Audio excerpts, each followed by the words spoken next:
And as of 2 days ago, another recall has been issued for the third-gen Toyota Tundra trucks, 2022 to 2025. Roughly 440,000 units are involved.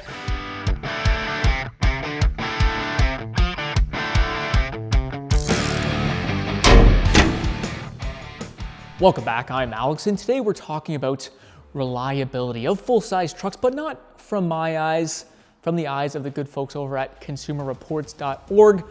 We're going to take a look at their findings, whether or not I think it's a load of garbage, or if I actually agree with their findings and you guys should spend your hard-earned money, get a subscription, and listen to their advice. So let's dive into their 2025 reliability reports. Fellows, almost 85% of you guys watching are not subscribed to the channel, and it's all good. I get it. But if you like stuff like this, please consider subscribing. Secondly, another shameless plug.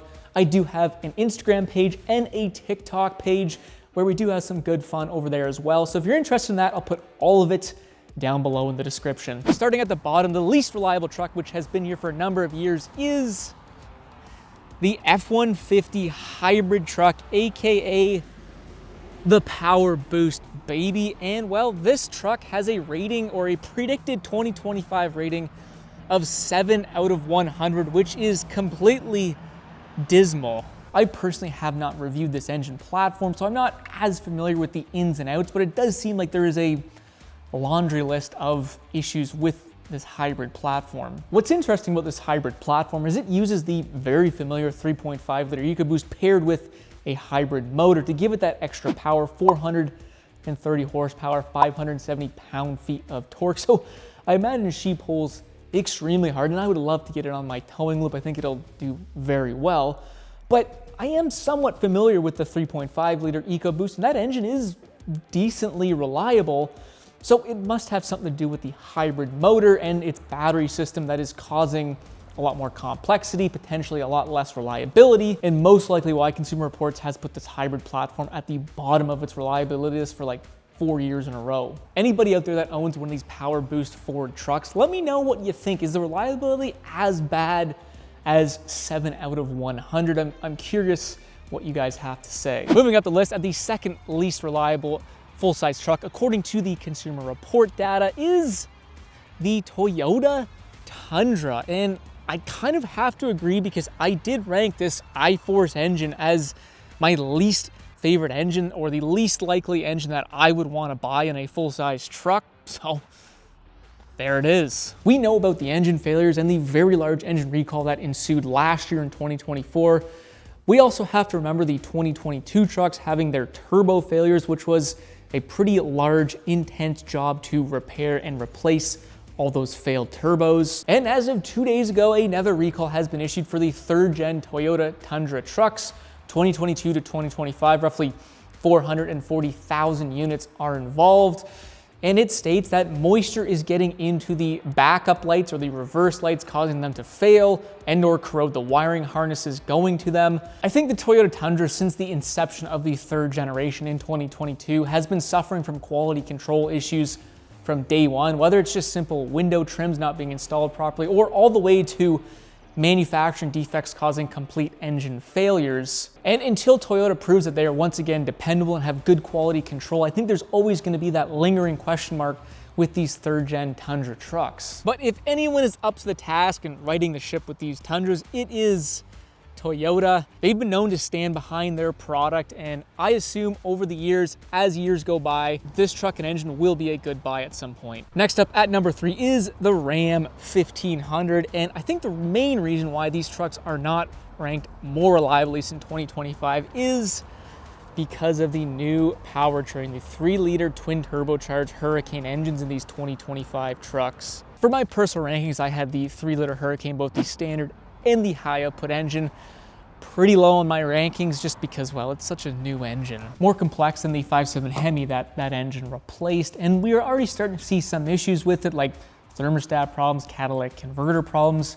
Not necessarily catastrophic issues, but certainly things that need to be addressed, and I'm almost positive there will be other hiccups along the way with that first generation of Hurricane engine. And the big thing is the unknown. We really don't know, or it's too early to tell if this 3-liter Hurricane is going to be a good engine or if it's gonna be a little bit of a dud. So there are certainly some unknowns with that powertrain. One thing that Ram has going for it is its transmission. The ZF 8-speed is a great unit, and in my opinion, it's the best transmission in the segment by a long shot. Introduced in 2013, it has just been a reliable, fantastic transmission, and in my opinion, one of the best things Chrysler ever did to these Ram trucks was introduce that ZF 8-speed. Another nice thing the Ram trucks have going for them is their interior, probably one of the best in the segment. This is a Ram 2500, but uses essentially the same interior with the same electronic backbone, and well, this truck has been absolutely flawless. I've enjoyed it the 3.5 years that I've owned this truck. Next, at number 2, or the second most reliable truck according to Consumer Reports, is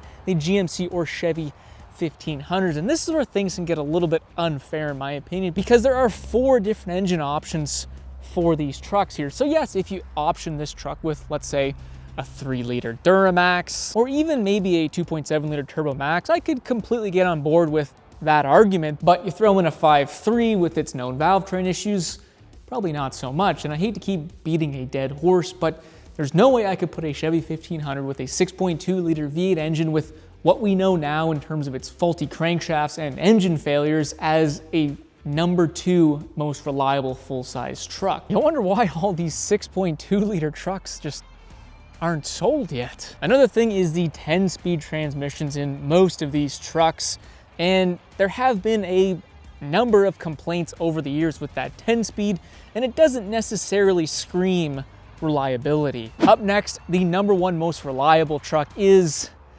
the F-150, non-hybrid, mind you. And while the 5-liter Coyote V8 engine is fantastic in these trucks, the 2.7-liter EcoBoost is also another really solid engine option, as well as the 3.5-liter EcoBoost is still a pretty decent powertrain option. So there just aren't really any weak points with this F-150 in terms of a modern powertrain. I know the 3.5-liter EcoBoost is not the most reliable engine option out there, but when you compare it to other modern engine options in 2025 in full-size trucks, it just doesn't look that bad. It's extremely powerful, and for the most part, they seem to last pretty long. Also, it's been around since 2011, so Ford has had time to try and make the engine as reliable as possible. It is interesting how Consumer Reports separates the hybrid F-150 to the rest of the F-150s, but it's not my list. It is what it is.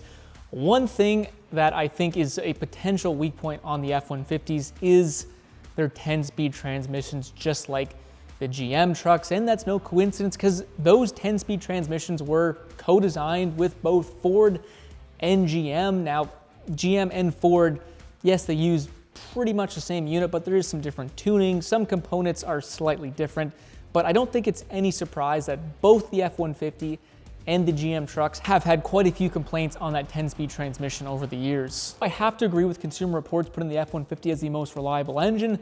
I've said it many times over the years, and I still stand by it, that the F-150 outfitted with a 5-liter Coyote V8 engine is probably gonna give you the best reliability and longevity out of any modern 2025 pickup truck you can buy today. Let me know what you guys think of the Consumer Report reliability rating, if you agree or disagree. For me personally, it lines up quite well with my own rankings when I rated all of the 1500 engines from best to worst. If you guys want to help support the channel, you can sign up to be one of my preferred customers at amsoil.com and get 25% off your first order. That link will be down below. Lastly, if you like stuff like this, don't forget to subscribe. We'd love to have you on board. Anyways, enough of me. We'll see you in the next freaking video.